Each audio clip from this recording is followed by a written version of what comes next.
दोस्तों जय हिंद। क्या आप जानते हैं कि आईसीसी चैंपियंस ट्रॉफी में एक ऐसा भी फाइनल था जो 2 बार खेला गया है, लेकिन बड़ा ही इंटरेस्टिंग रहा कि 2 बार खेले जाने के बावजूद भी जब विनर का फैसला नहीं हो सका तो फिर फाइनल खेलने वाली दोनों ही टीमों को कंबाइंड रूप से विनर घोषित कर दिया गया।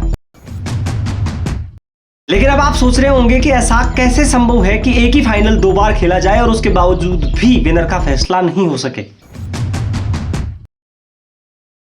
तो आइए आज के वीडियो में हम जानते हैं कि ऐसा वाकया कब और कैसे हुआ और आईसीसी चैंपियंस ट्रॉफी के और इंटरेस्टिंग फैक्ट्स क्या क्या हैं। तो आइए शुरू करते हैं। तो दोस्तों इस वीडियो को शुरू करने के साथ ही मैं आपको बताना चाहूंगा कि वो आईसीसी चैंपियंस ट्रॉफी जिसको मिनी वर्ल्ड कप भी कहा जाता है उसकी शुरुआत कब और किन सर्कमस्टेंसेस में हुई।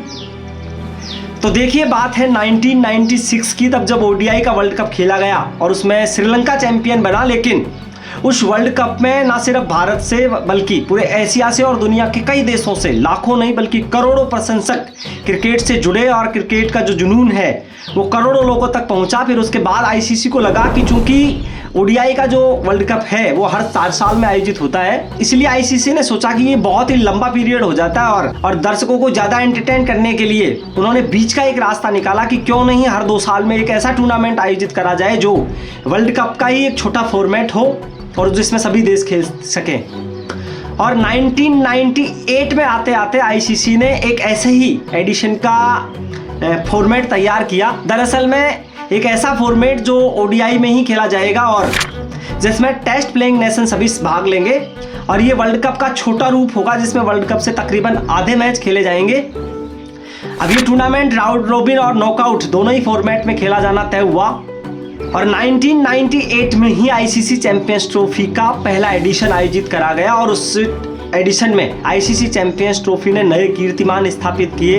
बहुत सारे नए दर्शक जुड़े और लोगों ने इसको बखूबी सराहा। और इसके जस्ट 2 साल बाद यानी सन 2000 में भी आईसीसी चैंपियंस ट्रॉफी का दूसरा एडिशन खेला गया। और इस वीडियो की शुरुआत में जिस घटना की मैंने आपसे बात की वो दरअसल में हुआ आईसीसी चैंपियंस ट्रॉफी 2002 में। असल में हुआ ये था कि आईसीसी चैंपियंस ट्रॉफी 2002 श्रीलंका में खेली गई और इसके फाइनल में आमने सामने थे दो नेबर श्रीलंका और भारत। और फाइनल मैच जिस दिन हुआ उस दिन हुआ ये कि दोपहर में श्रीलंका ने टॉस जीता और पहले बल्लेबाजी करने का फैसला किया और पूरे 50 ओवर तक श्रीलंका की पारी चली। उन्होंने 50 ओवर में 244 रन किए 5 विकेट के नुकसान। लेकिन जैसे ही अंतराल के बाद मैच शुरू होना था उसमें बारिश का खलल हुआ और फिर मैच आगे नहीं खेला जा सका। अब चूंकि आईसीसी के नियमानुसार वहां पर रिजर्व डे था, लेकिन रिजर्व डे भी 2 तरह के होते हैं, मैं आपको बताना चाहूंगा। एक रिजर्व डे ऐसा होता है जिसमें आज का मैच जहां खत्म हुआ अगले दिन वहीं से मैच शुरू होता है। लेकिन इस वाले रिजर्व डे में क्या था कि मैच को दोबारा से शुरू करना था और अगले दिन दोपहर में एक बार फिर से टॉस हुआ और फिर श्रीलंका ने टॉस जीत करके पहले बल्लेबाजी चुनी और पूरे 50 ओवर श्रीलंका की पारी चली। और इस दिन श्रीलंका ने 7 विकेट के नुकसान पर 222 रन बनाए। अब चूंकि भारत को 223 रन चाहिए थे फाइनल जीतने के लिए और बारिश के बाद जैसे ही मैच शुरू हुआ तो वीरेंद्र सहवाग ने दूसरे ओवर में ही चौकों की झड़ी लगाकर दर्शकों को उत्साहित करा। तो लगा कि भारत बहुत जल्द इस फाइनल को निपटा देगा। लेकिन उसके बाद बारिश का खलल हुआ और बारिश का खलल इस कदर हुआ कि मैच दोबारा नहीं शुरू हो सका और काफी इंतजार के बाद और एम्पायर्स के डिसीजन के बाद इस मैच को कॉल्ड ऑफ कर दिया गया। और लगातार 2 दिन फाइनल होने के बावजूद भी किसी भी टीम का विनर घोषित होना तय नहीं हुआ क्योंकि जिस डीआरएस नियम को हम जानते हैं उसके बारे में आप बहुत अच्छे से जानते होंगे कि उसके लिए भी कम से कम भारत की पारी को 25 ओवर चलना था। यदि भारत की पारी 25 ओवर चल लेती तो उसके बाद डीआरएस का नियम लागू होता, तो वो भी संभव नहीं हो सका और इस वजह से आईसीसी ने नियमानुसार श्रीलंका और भारत दोनों को ही कंबाइंड रूप से विनर घोषित कर दिया।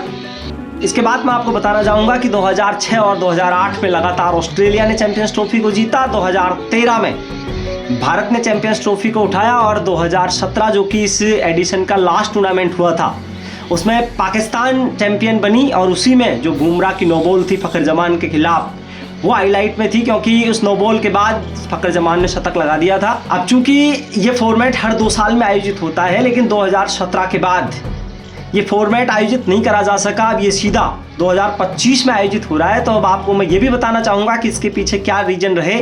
तो देखिए 2019 में 50 ओवर का जो वर्ल्ड कप था वो प्रस्तावित था, इस वजह से इसको आईसीसी ने पोस्टपोन कर दिया। 2020 और 21 में कोरोना का साया रहा और 2022 में इसको इसलिए आयोजित नहीं करा जा सका क्योंकि 2023 में एक बार फिर ओडीआई का वर्ल्ड कप होना था। इस वजह से आईसीसी ने इसको डिले कर दिया और अब चूंकि अगला ओडीआई का जो वर्ल्ड कप है वो 2027 में है, इसलिए आईसीसी ने इसका मिड देखा और 2025 में ये आईसीसी चैंपियंस ट्रॉफी ऑर्गेनाइज होने जा रही है। तो ये हम सब अपनी पसंदीदा टीमों को चेयर अप करते हैं। आप वीडियो को लाइक कर सकते हैं और चैनल को भी सब्सक्राइब कर सकते हैं। बहुत बहुत धन्यवाद। नमस्कार, मैं विनोद कुमार।